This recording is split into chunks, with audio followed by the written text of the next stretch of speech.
Hey guys, the name is Ikrit, and welcome to another edition of Bad Rambling, the series where I ramble on badly. In today's video, we are going to be talking about a Yuri manga called After Hours. This manga came to my house yesterday, so this would be my second time reading it. I have read it online, and this was during my quote-unquote Yuri haul. It was the other book that did not come yet because it was in a later date than all the other Yuri manga. Now that it's finally here, I get to reread this again because the last time I read it, I don't exactly remember what happened much, or I was just really into that Yuri mood, and I was reading a lot of Yuri, but just not really registering them into my brain. That and I was reading a lot of more or less Yuri hentai, so my brain was kind of turned off. I was just kind of like, these are alright, but I don't really... Actually, what am I talking about? They were fucking hilarious. Anyways, After Hours was one of it. They only had the first volume up, if I remember, which is now on paperback. For the people who wants to know what After Hour is, and with my rambling out the way... This is the summary for After Hours. Emi Ashiana is 24, unemployed, and not really sure what she wants to do with her life. When a friend invites her to a dance club, Emi doesn't expect much, but what she finds will change her world. The club is hopping. This is the first thing that, when I was reading the summary, it's just funny, because it says, the club is hopping, and Emi isn't hopping. That's the term the young and hip kids use nowadays, right? The club is hopping, and Emi isn't. So she ends up hiding in a corner after her friend ditches her to flirt with a guy. Emi figures the night is a bust, but then someone amazing comes to her rescue. Kei is a DJ, and her effortless self-confidence captivates Emi. Is this just a wonderful night, or the start of the rest of her life? Now, the first thing I do have to say is that I absolutely hate my hair right now. It keeps on getting in my face. I need a haircut. But the other thing is that I love the cover for this. When I first saw the cover and also found out that it was getting a paperback, I wanted to buy this immediately. It's such a nice cover if the light ever gives up.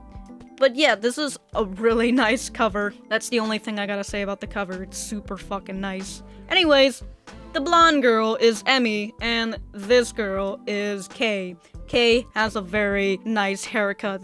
Her haircut is pretty fucking baller. Anyways, in the beginning of this manga, I do have a couple problems with it. Emi goes to the club, and of course her friend ditches her, but that's when she ends up, this other guy starts flirting with her, but she doesn't like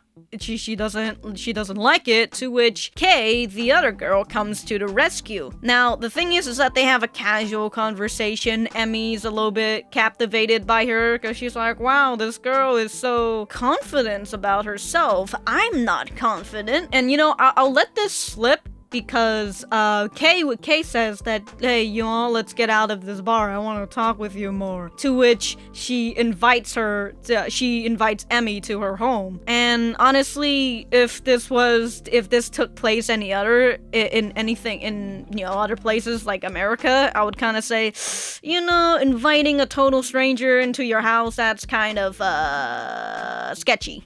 But, you know, consider that Japan does have a low crime rate, I'm just gonna totally pass that. Yeah, sure, Japanese people invite strangers to their house.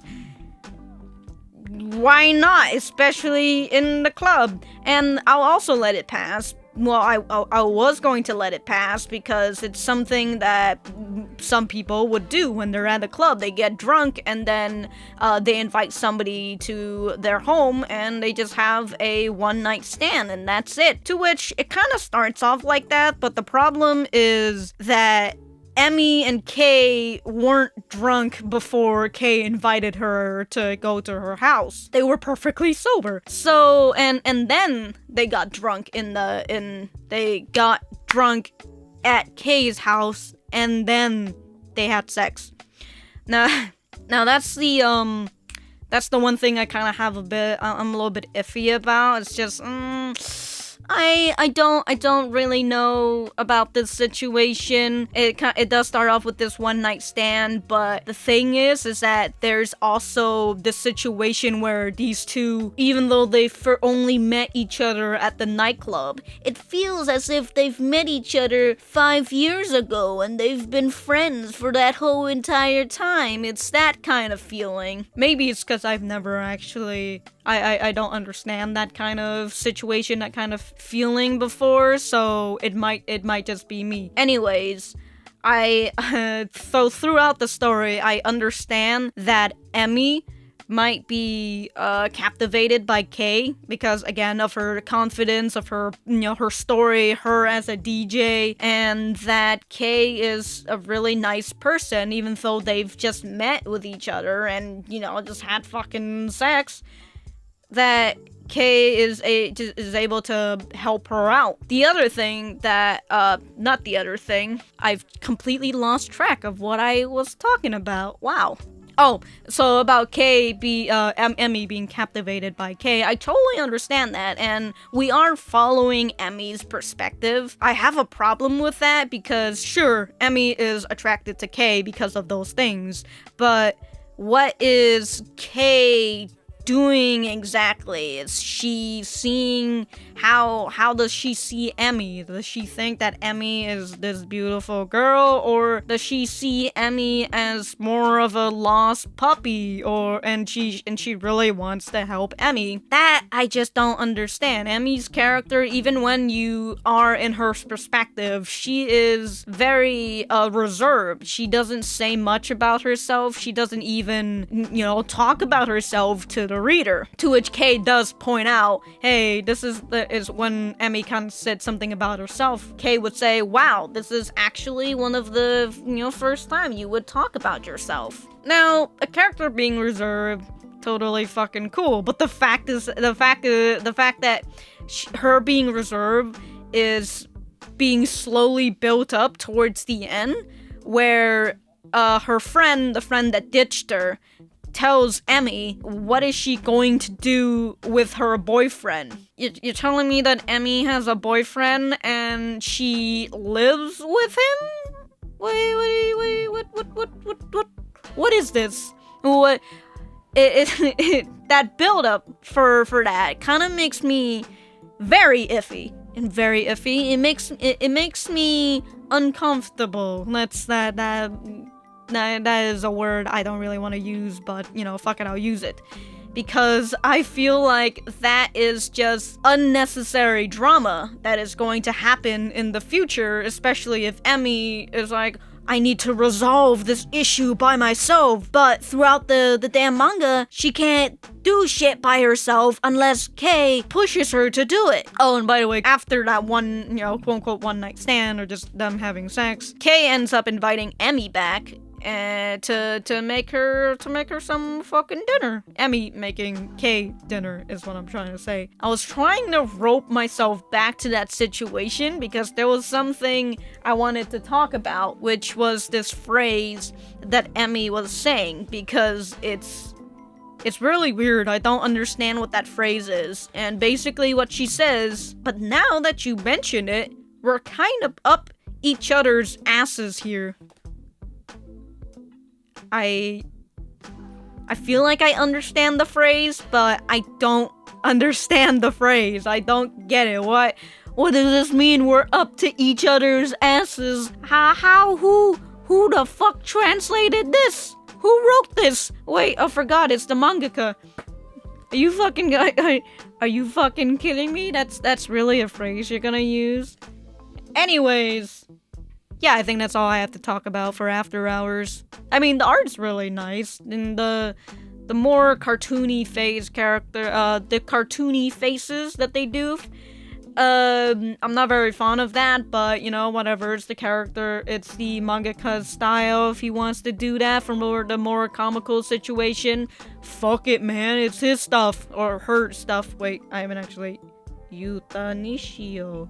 I'm gonna have to Google that. I don't even know if that's is that a female name or a male name or is that for both? Anyways, I don't think I left anything out for After Hours. I just feel very iffy for the second volume that will come out sometime soon.